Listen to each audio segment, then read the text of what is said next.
நாமத்திற்கு மகிமை உண்டாகட்டும்.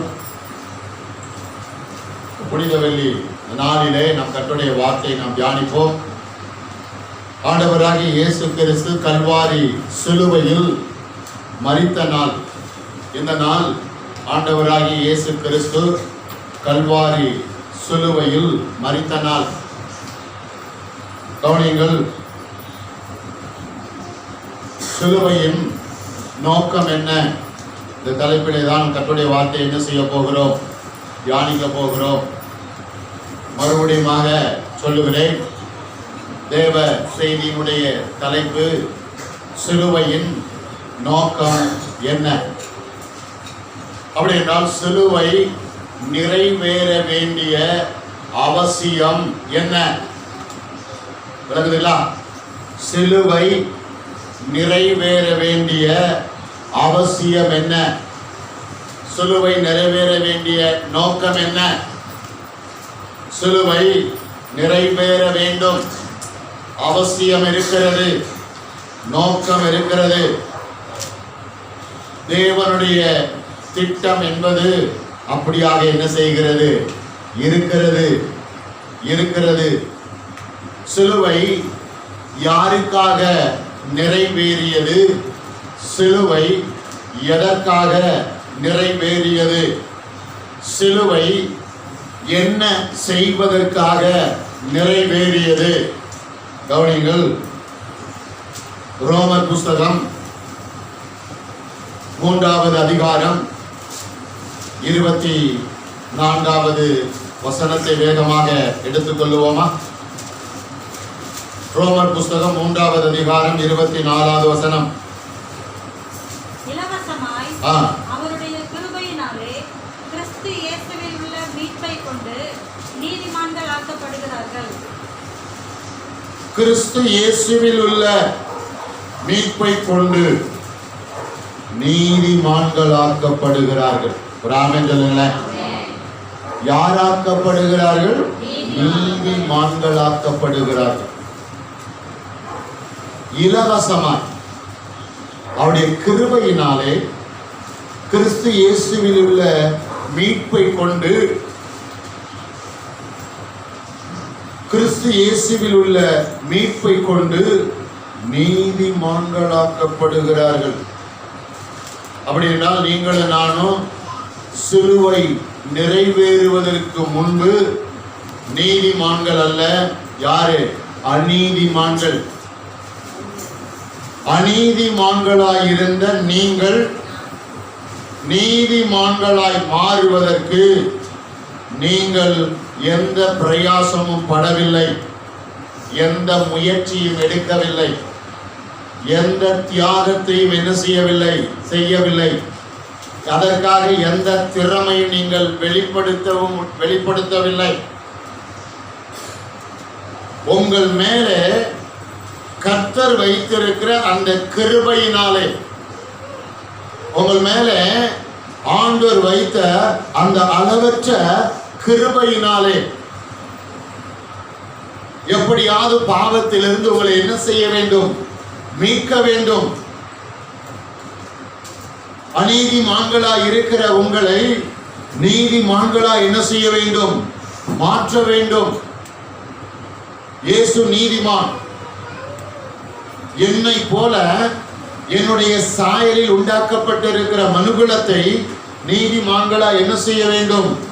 மாற்ற வேண்டும். இதுதான் முதலாவது சிலுவையின் நோக்கம் என்று தெரிந்து கொள்ளுங்கள். சிலுவையின் நோக்கம் என்ன? அநீதிமான்களாய் இருந்த உங்களை எப்படி மாற்றி இருக்கிறது? நீதிமான்களாய். ஒரு ஆமென் சொல்லுங்களேன். நீதிமான்களாய். அப்படிதான் இன்னைக்கு நீங்க அநீதிமான்கள் அல்ல. நீங்கள் யாரு? இயேசுடைய கல்வாரி புண்ணியத்தினாலே நீங்கள் யாரு? நீதிமான்கள். இயேசு சிலுவையில் சிந்தின அந்த இரத்தத்தினாலே நீங்கள் யாரு? நீதிமான்கள். இயேசு சிலுவையில் அடைந்த அவமானத்தினாலே, நிந்தையினாலே, புறக்கணிப்பினாலே, வேதனையினாலே, துயரத்தினாலே நீங்கள் இன்னைக்கு யாராக்கப்பட்டிருக்கிறீர்கள்? நீதிமான்கள். நீதிமான்களாய். இதற்காகத்தான் ஒருவர் சிலுவைக்கு ஏற வேண்டியது அவசியமாக இருந்தது. கவனியுங்கள், ஏன் மனுகுலத்தை ஆண்டவர் நீதிமான்களாய் மாற்ற வேண்டும்? ஏன் ஆண்டவர் உங்களையும் என்னையும் நீதிமான்களாய் மாற்ற வேண்டும்? நீதிமான்களாய் இருக்கும் பொழுதுதான் நீதிமானாய் இருக்கிற தேவனுக்கு முன்பாக என்ன செய்ய முடியும்? தைரியமாக நிற்க முடியும். சொல்றீங்க, நன்றாக விளங்கிக் கொள்ளுங்கள். ஆதாம் ஏவாள் ஏதேன் தோட்டத்திலே அவர்கள் என்ன செய்கிறார்கள்? விருட்சத்தின் கனியை புசித்து தேவனுடைய வார்த்தைக்கு என்ன செய்தார்கள்? மீறி நடந்தார்கள், கீழ்ப்படியாமல் போனார்கள். அங்கே என்ன வந்தது? பாவம் வந்தது. பாவம் வந்த உடனே அவர்கள் அநீதிமான்களாக்கப்பட்டார்கள். அவர்களுக்குள்ளே குற்ற உணர்வு என்ன செய்தது? வந்துவிட்டது. தேவன் வருகிறார். தேவனை அவர்களால் பார்க்க முடியவில்லை. ஓடி மரத்துக்கு பின்பாக என்ன செய்தார்கள்? ஒளிந்து கொண்டார்கள். மரத்துக்கு பின்பாக என்ன செய்தார்கள்? ஒளிந்து கொண்டார்கள்.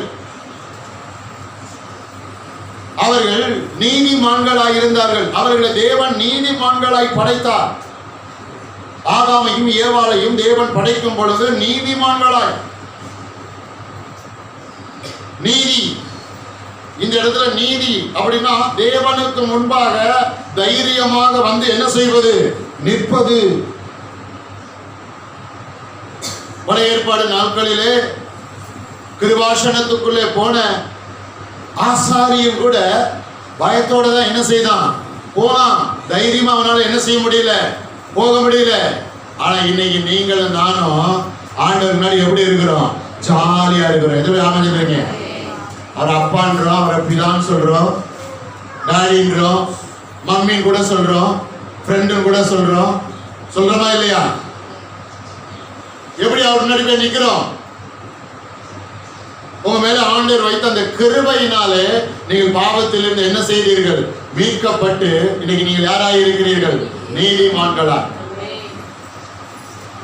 பாருங்க, ஆண்டவரா பார்த்து ஆதாமி ஏவாளையும் அழைத்து அவர்களுக்கு பாருங்க, அவங்க மரத்தினுடைய இலையை எடுத்து என்ன பண்றாங்க? அவங்க ஒரு ட்ரெஸ்ஸா போட்டு இருக்கிறாங்க. அவங்க நிர்வாணிகளா இருக்கிறத உணர்ந்துட்டாங்க.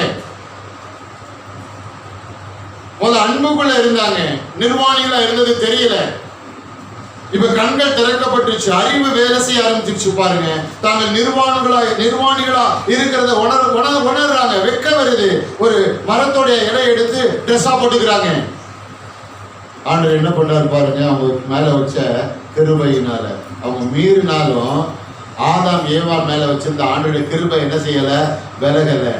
பாவம் செஞ்சிட்டியா? நீ நிர்வாணியா இருக்கிறத உணர்ந்துட்டியா? உனக்குள்ள குற்றம் வந்துச்சா? உனக்கு அநீதிமான படைச்சேன், நீ அநீதிமான ஆயிட்டியா? என் முன்னாடி வந்து உன்னால நிக்க முடியலையா? அந்த இலையோட ட்ரெஸ் என்ன பண்ணாரு? எடுத்து போட்டு முதல் முறையாய் அந்த தோட்டத்திலே ஒரு விலங்கு என்ன செய்யப்படுகிறது? அடிக்கப்படுகிறது. ஏதேன் தோட்டத்திலே ஒரு விலங்குடைய ரத்தம் என்ன செய்யப்படுகிறது? சிந்தப்படுகிறது. ஆண்டவர் அந்த விலங்குடைய தோலை எடுத்து ஆதாமுக்கும் ஏவாளுக்கும் எப்படி கொடுக்கிறாரு? ட்ரெஸ்ஸா கொடுக்கிறார். பாரு, கிருபை உள்ளவர். அவன் இலையை, மரத்தோட இலையை போட்டிருக்க, வெயில் ஏற ஏற இலை என்ன செஞ்சிடும்? காஞ்சி போயிருங்க. நீ என்ன பண்ணுவ? பெஸ்டா கொடு. ஒரு ஆமென் சொல்லுங்களேன். இலையை எடுத்துட்டு எப்படி கொடுக்கிறார்? தோலை பெஸ்டா கொடுக்கிறார். ஒரு ஆமென் சொல்லுங்களேன். தோட்டத்தை விட்டு அனுப்பும் போது கூட அவர் நல்ல ட்ரெஸ் கொடுத்து அனுப்புறாரு. பாருங்க, கிருபையினால. ஒரு ஆமென் சொல்லுங்களேன். தொடக்க நாளிலிருந்து கிருபை என்பது மாறாதது. பாருங்க, அவர்கள் அநீதிமான்கள் ஆக்கப்பட்டார்கள். மனுகுலம் அநீதிமானா இருக்கிறது. எல்லோரும் பாவம் செய்து தேவ மகிமை அற்றவர்களானார்கள். எல்லோரும் அநீதிமான்கள். பாருங்க, பரலோகம் பார்க்குது. என் ஜனத்தை என்ன செய்ய வேண்டும்? சேர்த்துக் கொள்ள வேண்டும். என் ஜனத்தை நீதிமான்களாக்க வேண்டும். அப்படின்னா குற்றமில்லாத ஒரு ரத்தம் என்ன செய்யப்பட வேண்டும்? சிந்தப்பட வேண்டும். குற்றமில்லாத ரத்தம் என்ன செய்யப்பட வேண்டும்? சிந்தப்பட வேண்டும். அப்ப அவரே எப்படி வர்றாரு பாருங்க. மாம்சமோ ரத்தமோ கலந்தவராய் வருகிறார். மாம்சமும் ரத்தமும் கலந்தவராய் வருகிறார். இதை விட்டுறாதீங்க. எபிரேயர் புஸ்தகம் வேகமா வாங்க. எபிரேயர் புஸ்தகம் எபிரேயர்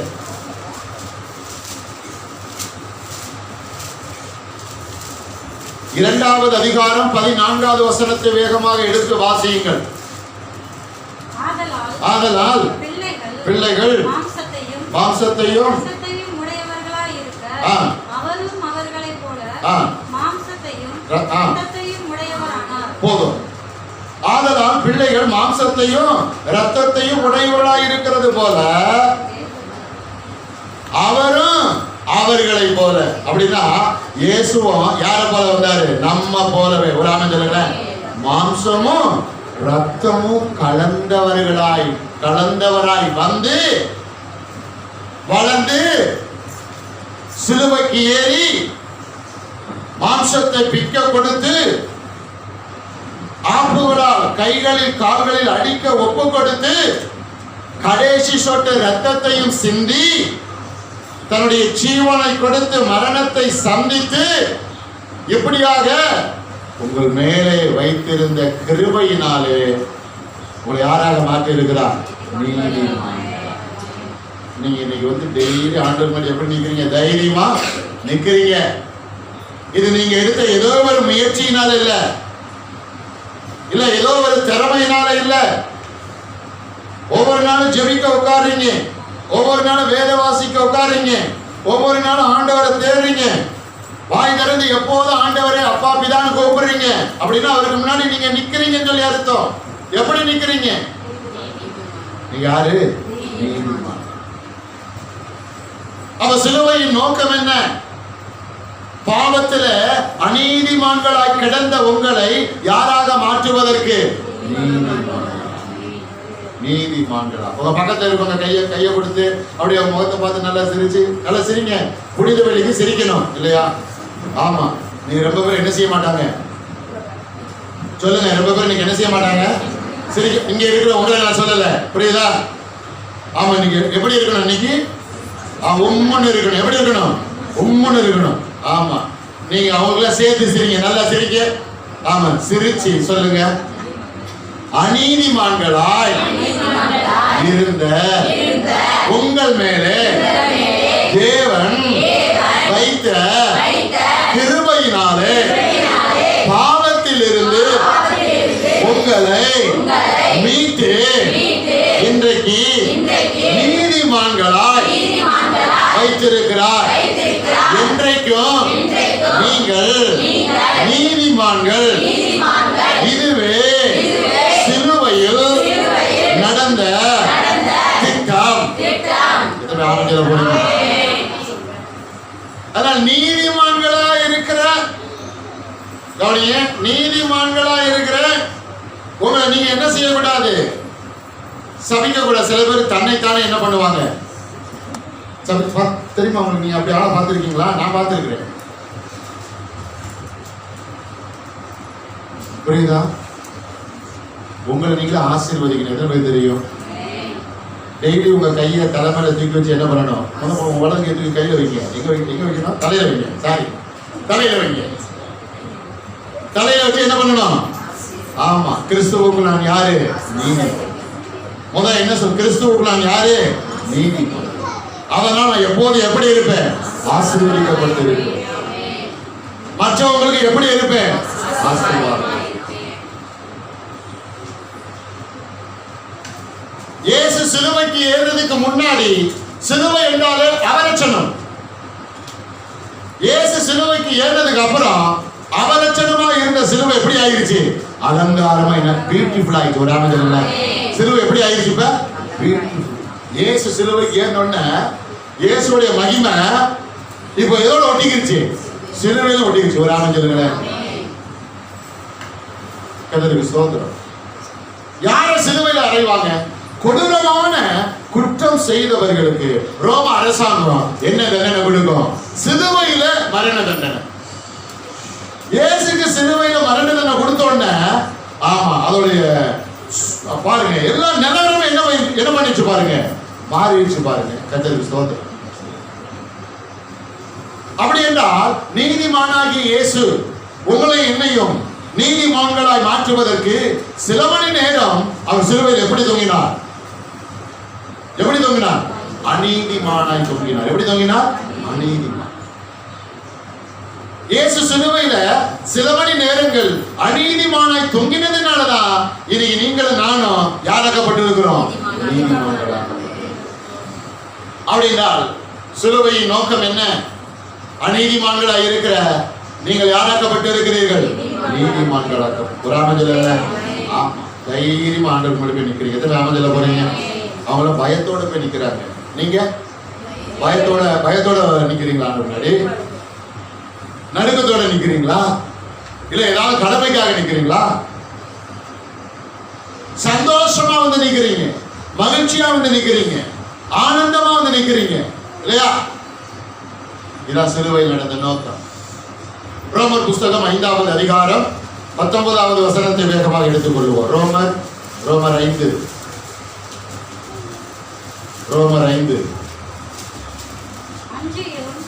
ஒரே மனுஷருடைய கீழ்ப்படியாமையினாலே அநேகர் பாவிகளாக்கப்பட்டது போல ஒருவருடைய கீழ்ப்படிதலினாலே அநேகர் நீதிமான்களாக்கப்படுவார்கள். கவனிச்சீங்களா? கர்த்தருக்கு ஸ்தோத்திரம்.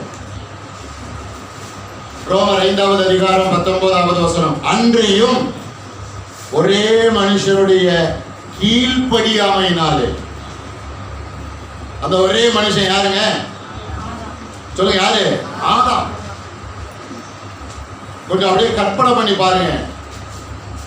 ஆதாம் மட்டும் ஆண்டவருடைய வார்த்தைக்கு அவன் கீழ்ப்படிஞ்சு அந்த ஏதேன் தோட்டத்தில் இருந்த வெளிச்சத்தின் கனி அவன் சாப்பிடாம பிசாசு சொன்ன வார்த்தையை அவன் மறுதலிச்சிருந்தான்னா இன்னைக்கு உலகமே எப்படி இருந்திருக்கும்? வேற மாறி இருந்திருக்கும், வேற லெவல்ல இருந்திருக்கும். இப்ப இருக்கிறத பார்க்கலாம் பயங்கர அட்வான்டேஜ் இருந்திருக்கும். இப்ப கீழ்ப்படிதல் என்பது ரொம்ப ரொம்ப ரொம்ப முக்கியமா இருக்கு. எப்போது ஆண்டவர் என் பிள்ளைகள் கீழ்ப்படின்னு எதிர்பார்க்கிறார். ஆனா பிசாசு எப்போது ஜனங்களை கீழ்ப்படியாமல் என்ன பண்ணணும்? கொண்டு போகணும். பெற்றோர்கள் பிள்ளைகிட்ட ஏதாவது சொன்னா கீழ்ப்படியில செய்ய முடியாது. அந்த சுபாவத்தை என்ன பண்றான்? பிள்ளைகளுடைய மனதுல அப்படியே நன்கு மாறி விதைச்சு என்ன பண்றான்? அதை தண்ணி ஊத்தி வளர பண்றான்.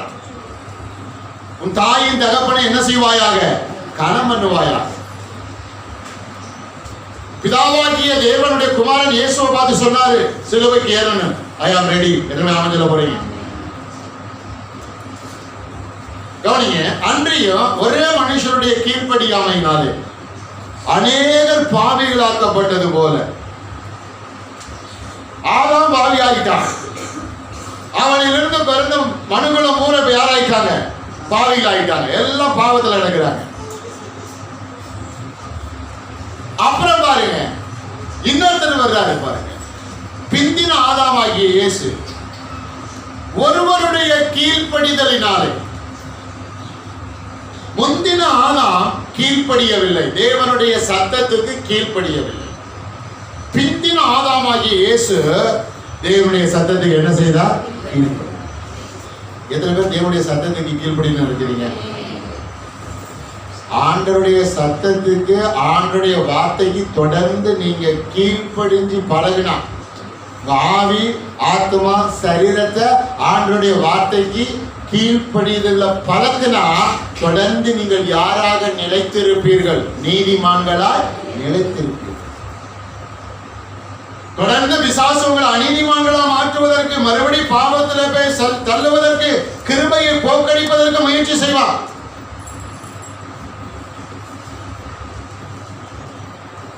ஆதாமை எப்படி தள்ளிவிட்டானோ அதே போல இயேசுவை தள்ளிவிட பிசாசு என்ன பண்ணான்? வந்தான்.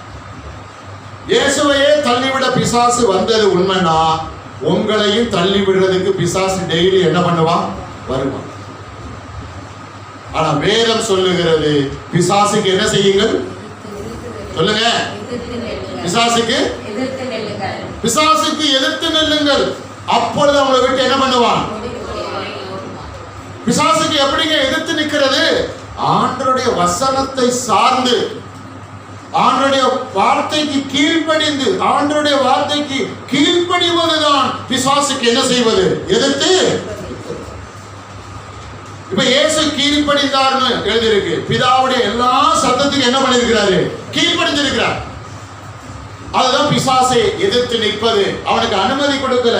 அப்பால போ சாத்தானுக்கு.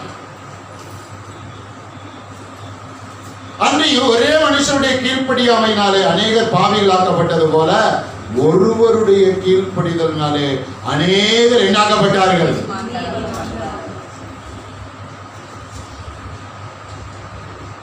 இயேசு என்ற ஒருவருடைய கீழ்ப்படிதலினாலே.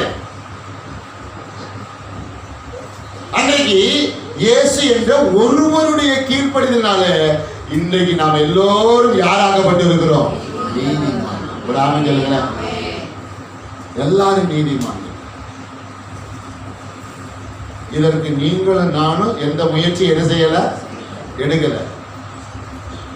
நீங்கள் நானும் சரீர முயற்சி எடுத்து நீதிமான்களாய் ஒரு நாள் என்ன செய்ய முடியாது? மாறவே கஷ்டமானது, முடியாது. ஆனா இயேசு சிலுவைக்கு ஏறி சுலபமா நம்ம எல்லாரும் என்ன பண்ணிட்டாரு?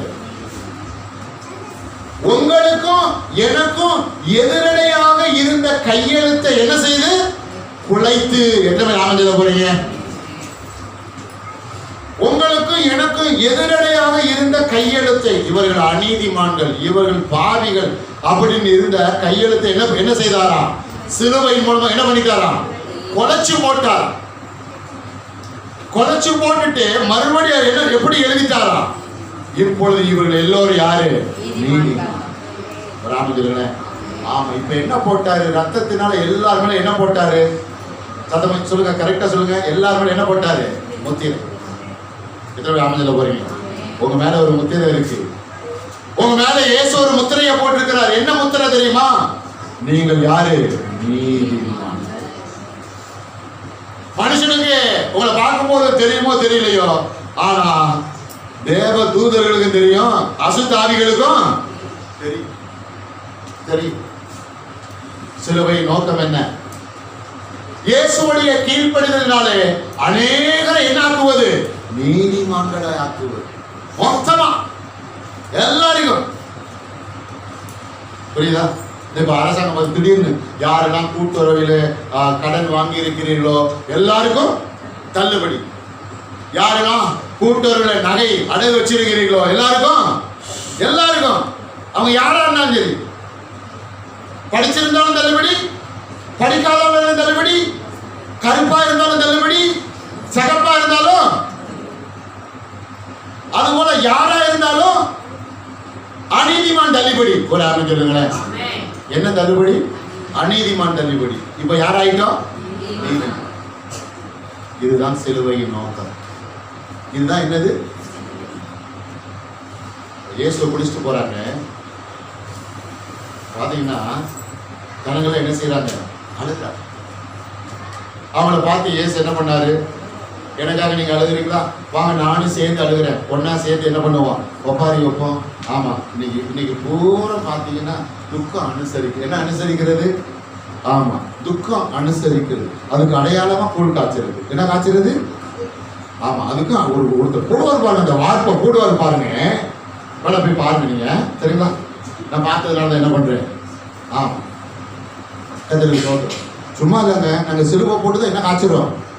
சிலுவை போட்டுதான் நான் கூழ் காய்ச்சிரும். ஆமா, அவங்க இப்படி 3 கோடு போட்டு காய்ச்சுறாங்க. நாங்க என்ன போட்டு காய்ச்சிரும்? நாங்க சிலுவை போட்டு என்ன செய்யறோம்? காய்ச்சிரும். நீங்க சிலுவை போட்டு என்ன காய்ச்சுங்க? கூழ் காய்ச்சுங்க. நாங்க செய்தி முடிச்சதுக்கு அப்புறம் போய் பிரியாணி என்ன செய்யறோம்? சாப்பிடுறோம். எத்தனை பேர் ரெடியா இருக்கிறீங்க? நாங்க போய் என்ன சாப்பிடுறோம்? ஏன்னா எங்களுக்கு இன்னைக்கு சந்தோஷம். ஒரு ஆமென் சொல்லுங்களேன். இன்னைக்கு எங்களுக்கு என்னது? சந்தோஷம். சிலுவை என்பது சந்தோஷம்.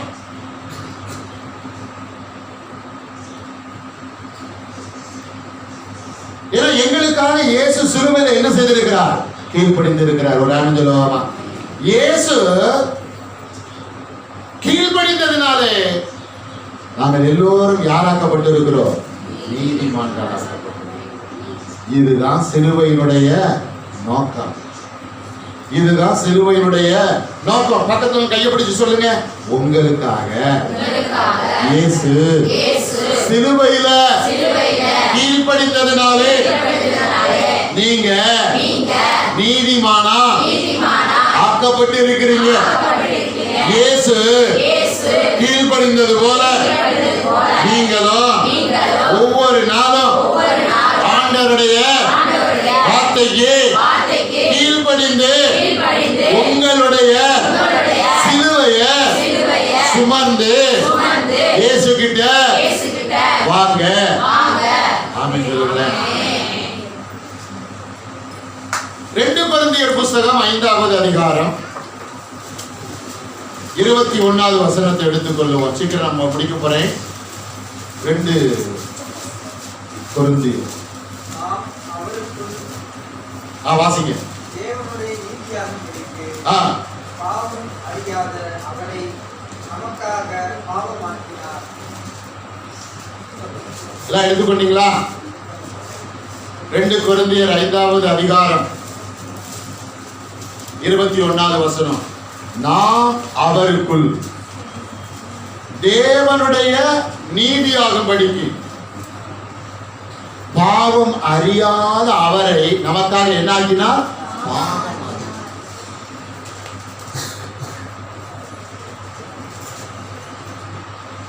ஆதாம்ல இருந்து மனுகுலம் எதுல ஊறி போயிருக்குது? பாவத்துல ஊறி போயிருக்கு. ஆனா ஒருத்தர் மாத்திரம் யாராம்? பாவமே அறியாது. இயேசுவுக்கு மட்டும்தான் பாவம் சொன்னாலும் என்னன்னு தெரியாது. பாவத்துக்கும் அவருக்கு என்ன இல்ல, சம்பந்தமே இல்லை.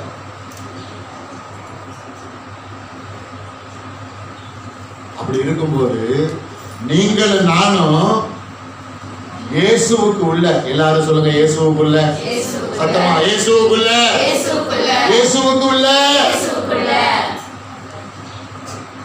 தேவனுடைய நீதியாகும்படிக்கு. யாருடைய நீதியாகும்படிக்கு? தேவனுடைய நீதியாகும்படிக்கு. ஆதாம் மேல ஏவாள் மேல ஒரு மகிமை இருந்தது.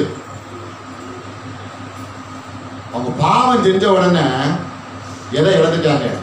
அவங்க மேல இருந்த மகிமை, காலியான பாத்திரம், மகிமை இழந்துட்டாங்க. கர்த்தருக்கு ஸ்தோத்திரம். நீதிமான்களா ஆக்குறது மட்டுமல்ல, ஆதாம் ஏவாள் இழந்த மகிமை என்ன செய்யறாரு? பெற்றுக் கொடுக்கிறார். ஒரு ஆமென் சொல்லுங்க. ஏனென்றால் நீங்கள் ஆராதிக்கிற தேவன் யார் தெரியுமா? மகிமையின் தேவன். ஒரு ஆமென் சொல்லுங்க. அவர் யாரு? மகிமை. ஆண்டவர் மேல இருந்த அதே மகிமை யார் மேல இருந்தது? ஆதாம் ஏவாள் மேல இருந்தது. அதை இழந்துட்டாங்க. இயேசு அந்த மகிமையை சேர்த்து என்ன பண்ணி இருக்கிறாரு? அவன் பெற்றுக் கொடுத்திருக்கிறார். ஒரு ஆமென் சொல்லுங்களேன். நீங்கள் நீதிமான்கள் ஆக்கப்பட்டது மாற்றமல்லாமல் மகிமையுடைய பிள்ளைகளா என்ன செய்கிறீர்கள்? இருக்கிறீர்கள். என்னுடைய பிள்ளைகளா? ஆமா. எல்லாருமே ஒரு மகிமை இருக்கு. சொல்லுங்க, என் மேல தேவனுடைய மகிமை இருக்கிறது. எங்கள் மேலே தேவனுடைய மகிமை இருக்கிறது. எங்கள் பிள்ளைகள் மேலே தேவனுடைய மகிமை இருக்கிறது. இந்த சபையின் மேலே தேவனுடைய மகிமை இருக்கிறது. தேவனுடைய மகிமை இருக்கிறது. கர்த்தருக்கு ஸ்தோத்திரம். சரிங்க, இது ஆவிக்குரிய மகிமை. நான் சொன்னது ஆவிக்குரிய மகிமை. இதை தாண்டி ஆணுக்கு ஒரு மகிமை இருக்கு, பெண்ணுக்கு ஒரு மகிமை இருக்கு. கவனிங்க, ஆணுக்கு ஒரு மகிமை இருக்கு, பெண்ணுக்கு ஒரு மகிமை இருக்கு. ஆணுக்கு ஒரு மகிமை இருக்கு, பெண்ணுக்கு ஒரு மகிமை இருக்கு. ரெண்டுமே என்ன தெரியுமா? தலை முடிதான். ரெண்டுமே என்னது? தலைமுடி. தலைமுடி என்னது? மனிதனுக்கு என்னது? மகிமை. ஆண்கள் என்ன செய்ய வேண்டும்? முடி என்ன செய்ய வேண்டும்? வெட்டி கொள்ள வேண்டும். பெண்கள் முடியை என்ன செய்யக்கூடாது? வெட்டி கொள்ள கூடாது. நீளமாக என்ன செய்ய வேண்டும்? வளர்க்க வேண்டும். ஆனா இன்றைக்கு அநேக ஆண்களும் பெண்களுக்கு இணையாக போட்டி போட்டு எதை வளர்க்கிறாங்க? முடி நீளமாக வளர்க்கிறாங்க. நான் பார்த்திருக்கிறேன். முன்னாடி வண்டியில போறாங்க, ஜடை போட்டிருக்காங்க. ஆனா பெண்ணால என்ன செய்ய முடியல? பின்னாடி இருந்து கண்டுபிடிக்க முடியல. அப்புறம் வண்டியை கொஞ்சம் ஸ்பீடா விட்டு பாருங்க, முன்னாடி போய் ஆனா பெண்ணா. ஓ ஆணு யாரு? நீளமா வளர்த்திருக்கிற விட்ட மல்லிகைப்பூ வாங்கி என்ன செய்வாரு? வச்சுட்டு போவாரு போல. கவனி. ஆனா இதுல பிசாசுடைய இன்னொரு தந்திரம் இருக்கு. என்ன தெரியுமா? என்ன அடிக்க விடுவான்? இப்ப நம்ம மக்களுக்கு சீசன் என்னது? கடமையை செஞ்சுட்டு வந்துட்டோம். என்ன செஞ்சு வந்துட்டோம்? அவன் போய் வளைச்சிட்டு வந்துட்டான், கடமையை செஞ்சு வந்துட்டான். அது என்ன தெரியுமா? பிசாசு எதை எடுத்துட்டான்? எதை எடுத்துட்டான்? மகிமைய எடுத்துட்டான். வயதானவர்களுக்கு ஒரு மகிமை இருக்கு. வயதானவர்களுக்கு மகிமை என்னன்னா, கருப்பு முடி என்ன ஆகிறது? வெள்ளையாகுது. நீங்க நினைக்கிறீங்க பசங்க எங்களுக்கு கருப்பு முடி இருந்தாலும் எங்களுக்கு ஒன்றும் கவலை இல்லை, நாங்க தான் என்ன அடிச்சுட்டு இருக்கிறோம். ஆமா, அந்த காலத்துல வயசானவங்களுக்கு தான் கருப்பு முடி என்ன முடி ஆகும்? வெள்ளை முடி ஆகும். இப்ப 10 வயசு பிள்ளைக்கு கூட என்னன்னு கேட்டீங்கன்னா நர முடியா. என்ன முடியா? நர முடியும்.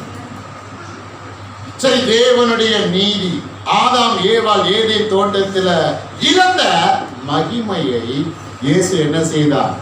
ஆமா, சிலுவையின் மூலமாக, கீழ்ப்படிதலின் மூலமாக என்ன செய்தார்? பெற்றுக் கொடுத்திருக்கிறார். கீழ்ப்படிதல் மூலமாக என்ன செய்திருக்கிறார்? பெற்றுக் கொடுத்திருக்கிறார். கர்த்தருக்கு பிரியமான தேவ ஜனமே, நாம் அவருக்குள் தேவனுடைய நீதியாகும்படிக்கு பாவமே அறியாத அவரை நமக்காக என்ன ஆக்கினார்? பாவமாக்கினார். அப்படி இயேசு சிலுவையில பாவமாயிட்டாருன்னா நம்ம பாவம் எல்லாம் யார் மேல போயிடுச்சு? சொல்லுங்க. சரி, அப்படின்னா இன்னைக்கு நான் ஒரு பாவி அப்படின்னு சொல்லலாமா சொல்லக்கூடாதா? சொல்லுங்க. ஆனா அங்க எடுத்தோடனே பாட்டு, முதல் பாட்டு என்ன பாட்டு? கோரஸ் பாட்டு. என்ன பாட்டு? ஆனா இன்னைக்கு அதிகம் அந்த பாட்டு என்ன பண்ணிருப்பாங்க? நீங்க போட்டிருப்பாங்க. போட்டு ரெக்கார்டே என்ன பண்ணிருக்கோம்? தேர்ந்திருக்கு பாருங்க. என் பாவமே, என் பாவமே, என் பெரும் பாவமே. 2 கொரிந்தியர் 5:21 சொல்லிருச்சு, இனி நீ பாவி கிடையாது, நீ யாரு? நீதிமான். சொல்லுங்க, எவ்வளவு சத்தம்னா, பாவி அல்ல, நான் நீதிமான். நான் பாவி அல்ல, நான் நீதிமான். ரோட்ல போகும்போது என்ன பண்ணணும்? சொல்லுங்க, சொல்லிக்கிட்டே போகணும். ஒரு 10 பேராவது உங்களை பார்த்து யாரும் சொல்லணும், நீங்க நீதிமான் சொல்லுவீங்க. நீங்களா சொல்லிட்டு போறீங்கல்ல. அதாவது பாருங்க, நானா நினைச்சு கூட பார்க்கறதுங்க, தானா பேசிட்டு போவாங்கன்னு சொல்லிட்டு காதுக்குள்ள மாட்டிட்டு என்ன பண்றாங்க? காதுக்குள்ள பாருங்க அந்த செல்போன் மாட்டிருக்காங்க பாருங்க, பேசிட்டே போறாங்க. சில நேரம் பார்த்து ஆள் டிப்டாப்பா இருக்கிறாரு, எப்படி இப்படி அடிக்கிற வெயில்ல ஒரு பார்த்தா அவர் போன் என்ன பண்றாரு? பேசிட்டு போறாரு. சரி போட்டோம். ஆனா நீங்க நீதிமான் நீதிமான் நீதிமான், நான் பாவியல்ல நீதிமான் சொல்ல சொல்ல சொல்ல 10 பேராக என்ன செய்யணும்? கேட்கணும். ஒரு ஆமென் சொல்லுங்களேன். எனக்கு வெக்கமா இருக்குதுங்க, எனக்கு கூச்சமா இருக்குது. அப்படி என்ன செய்யக்கூடாது? சொல்ல கூடாது. நல்ல வாயில இருந்து சொல்லணும். நல்ல வாயில இருந்து சொல்லணும். பாருங்க, கலாத்தியர் புஸ்தகம், கலாத்தியர் 3வது அதிகாரம், கலாத்தியர் 3வது அதிகாரம் 13வது வசனம். 13, 14 ரெண்டுமே எடுத்துக்கோங்க.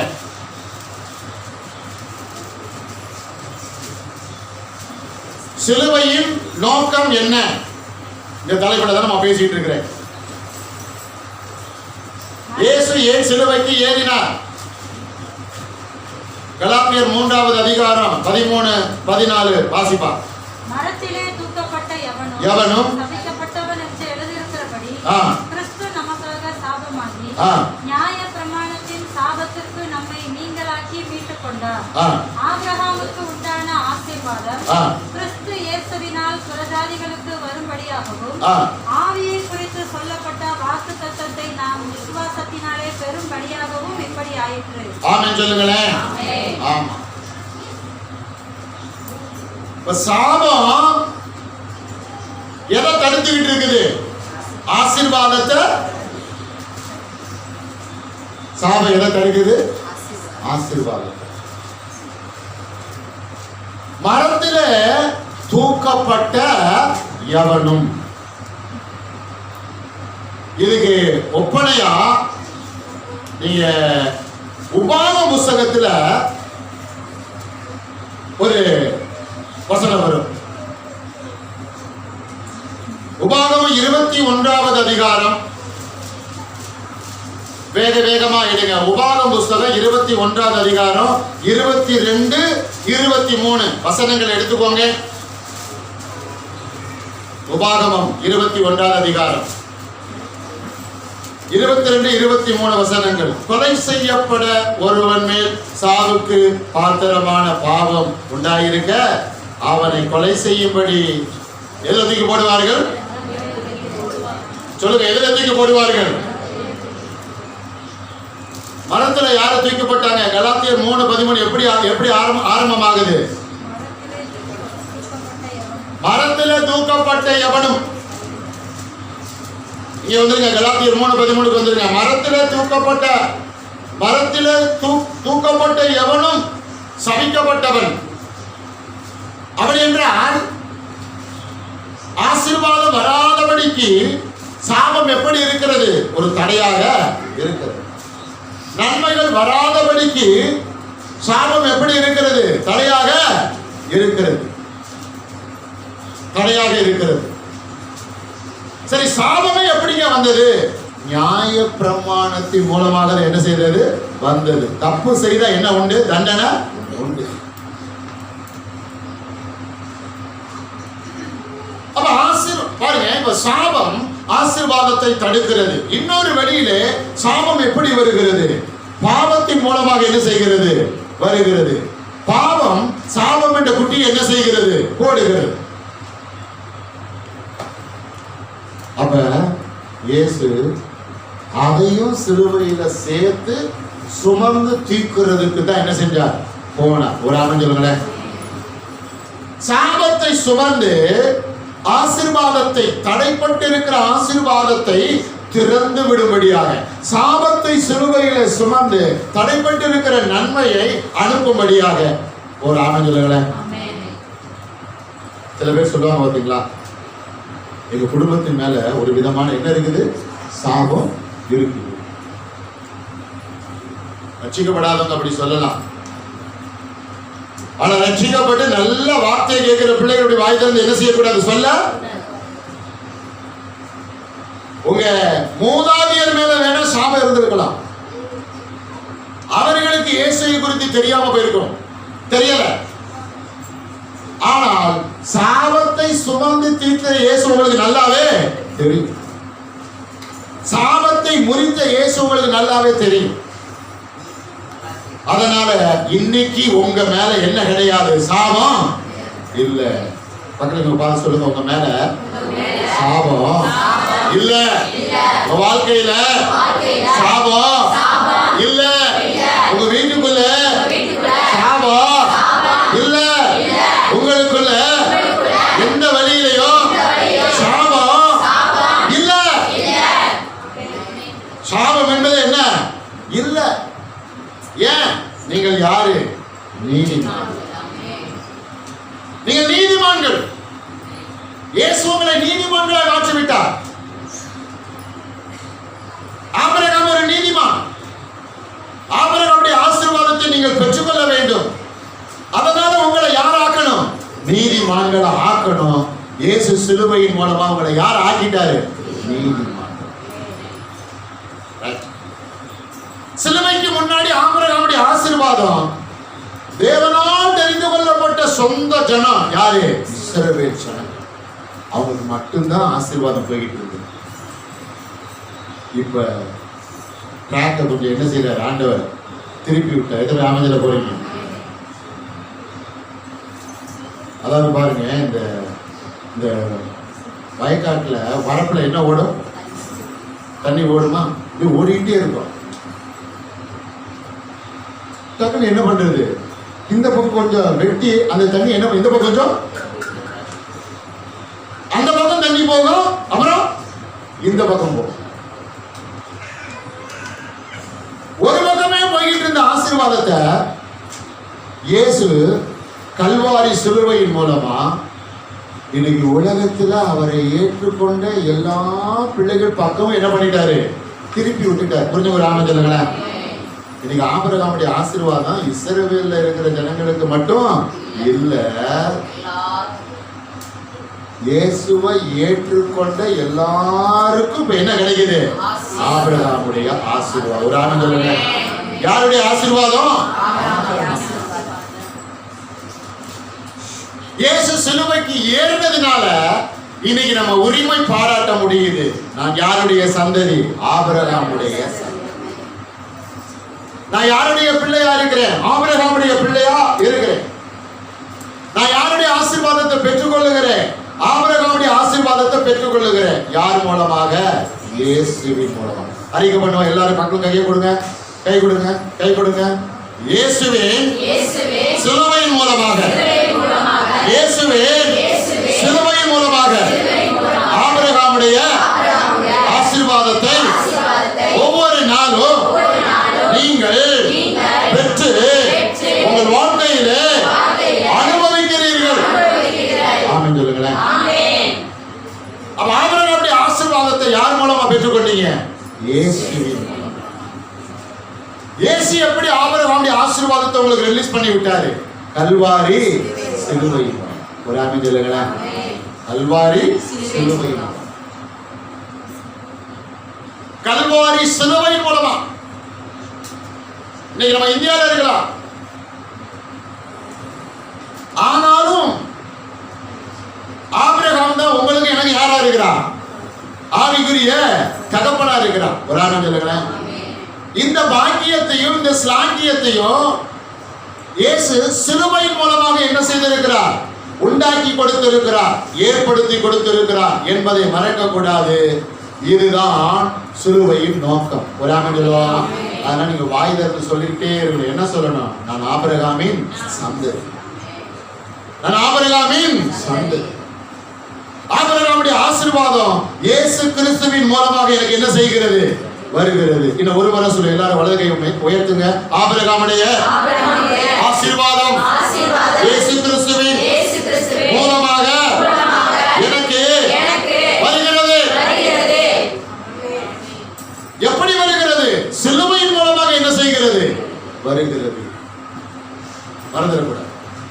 இதுதான் சிலுவையின் நோக்கம்.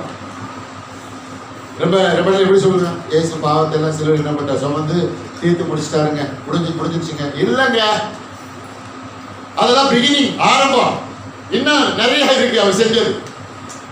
ஒரு வசனம் பார்த்து முடிச்சிடலாம். ஏசாயா தீர்க்கதரிசன புஸ்தகம் 53வது அதிகாரம் 5வது வசனம். ஏசாயா 53வது அதிகாரம் 5வது வசனம்.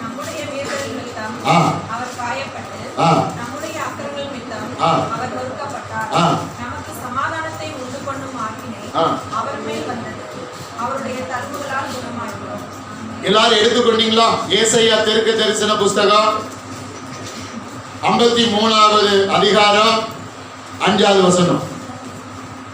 வேகமா என்ன கவனிங்க. ஒரு சம்பவத்தை நான் சொல்லிட்டு வசனத்துக்குரிய விளக்கங்களை என்ன செய்யலாம் பார்க்கலாம். எல்லாரும் என்ன கவனிங்க. இன்றைக்கும் இஸ்ரவேல் தேசத்தில் இருக்கிற இயேசுவை ஏற்றுக்கொள்ளாத யூதர்கள் இருக்காங்க, தெரியுமா? இஸ்ரேல்ல இயேசுவை ஏற்றுக்கொண்ட கிறிஸ்தவர்கள் இருக்கிறாங்க, இயேசுவை ஏற்றுக்கொள்ளாத யூதர்களும் இருக்கிறாங்க. 2 குரூப் இருக்கு. வரலாறு தெரிஞ்சுக்கோங்க. இஸ்ரேல்ல இயேசுவை ஏற்றுக்கொள்ளாத யூதர்கள் இப்போ ஏசாயா தீர்க்கதரிசன புஸ்தகம் வாசிக்கும் பொழுது என்னமா செய்வாங்க? ஏசாயா உள்ள இருந்து ஆரம்பிப்பாங்க. 52 வரை வந்துடுவாங்க. ஆனா அடுத்து எதை படிக்க மாட்டாங்க. 53 விட்டுட்டு எங்க போயிருவாங்க? 54க்கு போயிருவாங்க. ஏன்னா 53 அவங்க ஏற்றுக்கொள்றது இல்லை. 53 பாருங்க சிலுவையை குறித்து. ஏன் அவங்க 53 ஏன் ஏற்றுக்கொள்றது இல்லைன்னா அவருடைய எண்ணத்தின்படி இயேசு இன்னும் வரல, மேசியா இன்னும் வரல. இனிமேல் தான் யார் வர போறா? மேசியா வர போறா. நான் ஒரு கால்குலேஷன் போட்டேன். கண்டிப்பா அவங்க எதிர்பார்க்கும்போது யார் தான் வர போறா? அந்த கிறிஸ்து என்ன செய்ய போறான்?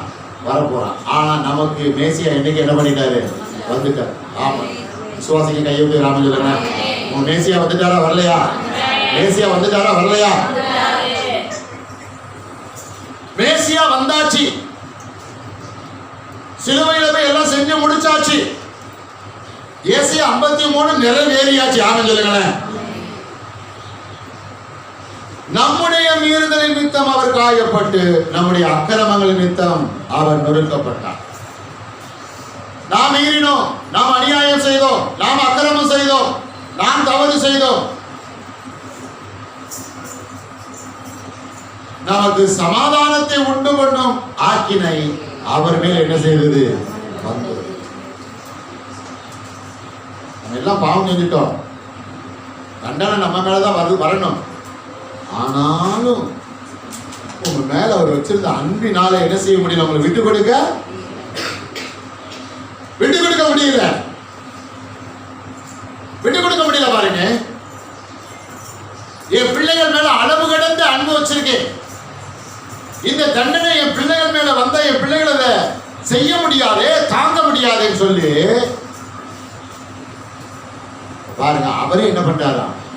அவர் மேல எல்லாத்தையும் போட்டுட்டு நமக்கு என்ன ஏற்படுத்தி கொடுத்திருக்கிறாரா? சமாதானத்தை. எல்லாரும் சொல்லுங்க, சமாதானம், சமாதானம், சமாதானம். அவருடைய தழும்புகளால் என்ன ஆனீர்கள்?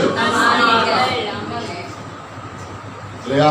1 பேதுரு 2:24 முடியும் பொழுது அவருடைய தழும்புல என்ன ஆயிட்டீங்க? சுகமாயிட்டீங்க, குணமாயிட்டீங்க. ஆமென் சொல்லுவோமா? அப்ப சிலுவையின் நோக்கம் என்ன? இயேசுடைய அந்த தழும்புகள்ல இருந்து, இயேசுடைய ரத்தத்தில் இருந்து உங்களுக்கும் எனக்கும் இன்னைக்கு என்ன வருது? சுகம் வருகிறது, ஆரோக்கியம் வருகிறது. விசுவாசிக்கு ஆமென் சொல்லுங்க. நீங்க நோய் வியாதியில இருக்கணும் விரும்பினா சொல்ல வேண்டாம். சுகம் வருகிறது, ஆரோக்கியம் வருகிறது. அதை விசுவாசிக்கும். இயேசுடைய தழும்புகள் இருந்தா எனக்கு சுகம் வருகிறது, ஆரோக்கியம் வருகிறது. எடுத்த உடனே மாத்திரையை பார்க்க கூடாது. எடுத்த உடனே டாக்டர் என்ன செய்யக்கூடாது? நினைக்க கூடாது. எடுத்த உடனே என்ன நினைக்கணும்? இயேசுடைய தழும்பு. அதை மேலோட்டமா நினைக்க கூடாது. உள்ளத்தின் ஆழத்திலிருந்து ஒரு நிச்சயத்தோடு நினைக்கணும். ஒரு ஆமென் சொல்லுங்களேன். எந்த நோய் வியாதியும் சுகமாயிரும். ஆமென் சொல்லுங்களேன். எந்த நோய் வியாதியா இருந்தாலும் அதை முறிக்கிற வல்லமை அவருடைய தழும்பிலிருந்து என்ன செய்கிறது?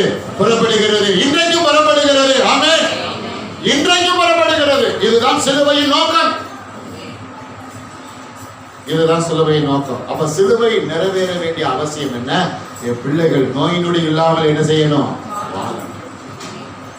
கவலை கண்ணீர் இல்லாம, வேதனை இல்லாம, துன்பம் துயரம் இல்லாம என்ன செய்யணும்? என் பிள்ளைகள் பயம் இல்லாம என்ன செய்யணும்? வாழணும். என் பிள்ளைகள் அகால மரணத்தை சந்திக்காம என்ன செய்யணும்? வாழணும். இப்படி சிலுவையில நடந்தது 1 இல்ல 2 இல்ல 1 இல்ல 2 இல்ல ஏராளம். குர்ஆன் சொல்லுங்க. இன்னும் என்னென்ன சிலுவையில நடந்தது? இன்னும் சிலுவையில நோக்கம் என்ன? அதை நீங்கள் உங்கள் கைகளில இருக்கிற வேத புஸ்தகத்தை திறந்து வாசித்து அதை தியானிக்க வேண்டும். குர்ஆன் சொல்லுங்களேன், தியானிக்க வேண்டும். இதுதான் சிலுவையினுடைய நோக்கம். எல்லாரும் சேர்ந்து வலதுகை உயர்த்தி சொல்லுங்க. வலதுகை உயர்த்தி சொல்லுங்க. இயேசு சிலுவைக்கு ஏறின நோக்கம் இன்றைக்கு நான் சுகத்தோடு பலத்தோடு ஆரோக்கியத்தோடு தீர்காயுசாய் சந்தோஷமாய் மகிழ்ச்சியாய் பயமில்லாமல் வாழ்வதற்காக இயேசு சிலுவைக்கு ஏறினார். சிலுவை என்பது எனக்கு துக்கமானது அல்ல, சிலுவை என்பது எனக்கு சந்தோஷமானது, மகிழ்ச்சியானது, ஆனந்தமானது, களிப்பானது, சமாதானமானது. ஒரு ஆனந்தம். யாவரும் கண்களை மூடுவோம், ஜெபிப்போம்.